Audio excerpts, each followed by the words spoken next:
Matthew chapter 16. The demand for a sign. The Pharisees and Sadducees came to Jesus and tested him by asking him to show them a sign from heaven. He replied, When evening comes, you say, "It will be fair weather, for the sky is red," and in the morning, "Today it will be stormy, for the sky is red and overcast." You know how to interpret the appearance of the sky, but you cannot interpret the signs of the times. A wicked and adulterous generation looks for a sign, but none will be given it except the sign of Jonah. Jesus then left them and went away. The yeast of the Pharisees and Sadducees. When they went across the lake, the disciples forgot to take bread. Be careful. Jesus said to them, Be on your guard against the yeast of the Pharisees and Sadducees. They discussed this among themselves and said, It is because we didn't bring any bread. Aware of their discussion, Jesus asked, You of little faith, why are you talking among yourselves about having no bread? Do you still not understand? Don't you remember the 5 loaves for the 5,000 and how many basketfuls you gathered? Or the 7 loaves for the 4,000 and how many basketfuls you gathered? How is it you don't understand that I was not talking to you about bread? But be on your guard against the yeast of the Pharisees and the Sadducees.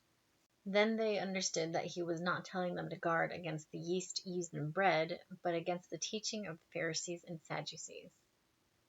Peter declares that Jesus is the Messiah. When Jesus came to the region of Caesarea Philippi, he asked his disciples, Who do people say the Son of Man is?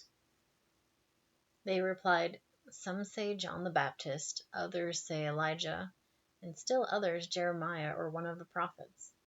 But what about you? He asked. Who do you say I am?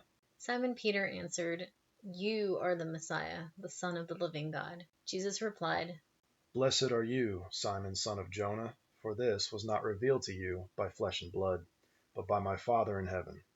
And I tell you that you are Peter, and on this rock I will build my church, and the gates of Hades will not overcome it. I will give you the keys of the kingdom of heaven. Whatever you bind on earth will be bound in heaven, and whatever you loose on earth will be loosed in heaven. Then he ordered his disciples not to tell anyone that he was the Messiah. Jesus predicts his death. From that time on, Jesus began to explain to his disciples that he must go to Jerusalem and suffer many things at the hands of the elders, the chief priests, and the teachers of the law, and that he must be killed and on the third day be raised to life. Peter took him aside and began to rebuke him. Never, Lord, he said, this shall never happen to you. Jesus turned and said to Peter, Get behind me, Satan. You are a stumbling block to me. You do not have in mind the concerns of God, but merely human concerns. Then Jesus said to his disciples, Whoever wants to be my disciple must deny themselves and take up their cross and follow me. For whoever wants to save their life will lose it, but whoever loses their life for me will find it. What good will it be for someone to gain the whole world, yet forfeit their soul? Or what can anyone give in exchange for their soul? For the Son of Man is going to come in his Father's glory with his angels, and then he will reward each person according to what they have done. Truly I tell you, some who are standing here will not taste death before they see the Son of Man coming in his kingdom. Matthew chapter 17. The Transfiguration. After 6 days, Jesus took with him Peter, James, and John, the brother of James, and led them up a high mountain by themselves. There he was transfigured before them. His face shone like the sun, and his clothes became as white as the light. Just then there appeared before them Moses and Elijah, talking with Jesus. Peter said to Jesus, Lord, it is good for us to be here. If you wish, I will put up 3 shelters, one for you, one for Moses, and one for Elijah. While he was still speaking, a bright cloud covered them, and a voice from the cloud said, This is my Son, whom I love. With him I am well pleased. Listen to him. When the disciples heard this, they fell face down to the ground, terrified. But Jesus came and touched them. Get up, He said. Don't be afraid. When they looked up, they saw no one except Jesus. As they were coming down the mountain, Jesus instructed them. Don't tell anyone what you have seen until the Son of Man has been raised from the dead. The disciples asked him, Why then do the teachers of the law say that Elijah must come first? Jesus replied, To be sure, Elijah comes and will restore all things. But I tell you, Elijah has already come, and they did not recognize him, but have done to him everything they wished. In the same way, the Son of Man is going to suffer at their hands. Then the disciples understood that he was talking to them about John the Baptist. Jesus heals a demon-possessed boy. When they came to the crowd, a man approached Jesus and knelt before him. "Lord, have mercy on my son," he said. "He has seizures and is suffering greatly. He often falls into the fire or into the water. I brought him to your disciples, but they could not heal him." You unbelieving and perverse generation, Jesus replied, how long shall I stay with you? How long shall I put up with you? Bring the boy here to me. Jesus rebuked the demon, and it came out of the boy, and he was healed at that moment. Then the disciples came to Jesus in private and asked, "Why couldn't we drive it out?" He replied, Because you have so little faith. Truly I tell you, if you have faith as small as a mustard seed, you can say to this mountain, move from here to there, and it will move. Nothing will be impossible for you. Jesus predicts his death a second time. When they came together in Galilee, he said to them, The Son of Man is going to be delivered into the hands of men. They will kill him, and on the third day he will be raised to life. and the disciples were filled with grief. The temple tax.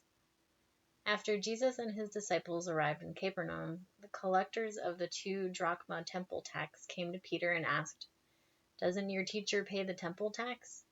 "Yes, he does," he replied. When Peter came into the house, Jesus was the first to speak. What do you think, Simon? He asked, From whom do the kings of the earth collect duty and taxes? From their own children or from others? "From others," Peter answered. Then the children are exempt. Jesus said to him, But so that we may not cause offense, go to the lake and throw out your line. Take the first fish you catch, open its mouth, and you will find a 4 drachma coin. Take it and give it to them for my tax and yours. Matthew chapter 18. The greatest in the kingdom of heaven. At that time the disciples came to Jesus and asked, "Who, then, is the greatest in the kingdom of heaven?" He called a little child to him and placed the child among them. And he said, Truly I tell you, unless you change and become like little children, you will never enter the kingdom of heaven. Therefore, whoever takes the lowly position of this child is the greatest in the kingdom of heaven. And whoever welcomes one such child in my name welcomes me. causing to stumble. If anyone causes one of these little ones, those who believe in me, to stumble, it would be better for them to have a large millstone hung around their neck and to be drowned in the depths of the sea. Woe to the world because of the things that cause people to stumble. Such things must come, but woe to the person through whom they come. If your hand or your foot causes you to stumble, cut it off and throw it away. It is better for you to enter life maimed or crippled than to have 2 hands or 2 feet and be thrown into eternal fire. And if your eye causes you to stumble, gouge it out and throw it away. It is better for you to enter life with 1 eye than to have 2 eyes and be thrown into the fire of hell. The parable of the wandering sheep. See that you do not despise one of these little ones, for I tell you that their angels in heaven always see the face of my Father in heaven. What do you think? If a man owns 100 sheep and one of them wanders away, will he not leave the 99 on the hills and go to look for the ones that wandered off? And if he finds it, truly I tell you, he is happier about that one sheep than about the 99 that did not wander off. In the same way, your Father in heaven is not willing that any of these little ones should perish. Dealing with sin in the church. If your brother or sister sins, go and point out their fault, just between the 2 of you. If they listen to you, you have won them over. But if they will not listen, take 1 or 2 others along, so that every matter may be established by the testimony of 2 or 3 witnesses. If they still refuse to listen, tell it to the church. And if they refuse to listen even to the church, treat them as you would a pagan or a tax collector. Truly I tell you, Whatever you bind on earth will be bound in heaven, and whatever you loose on earth will be loosed in heaven. Again, truly I tell you, that if two of you on earth agree about anything they ask for, it will be done for them by my Father in heaven. For where two or three gather in my name, there am I with them. The parable of the unmerciful servant. Then Peter came to Jesus and asked, Lord, how many times shall I forgive my brother or sister who sins against me? Up to 7 times? Jesus answered, I tell you, not 7 times, but 77 times. Therefore, the kingdom of heaven is like a king who wanted to settle accounts with his servants. And he began the settlement. A man who owed him 10,000 bags of gold was brought to him. Since he was not able to pay, the master ordered that he and his wife and his children and all that he had to be sold to repay the debt. At this, the servant fell on his knees before him. Be patient with me, he begged, and I will pay back everything. The servant's master took pity on him, canceled the debt, and let him go.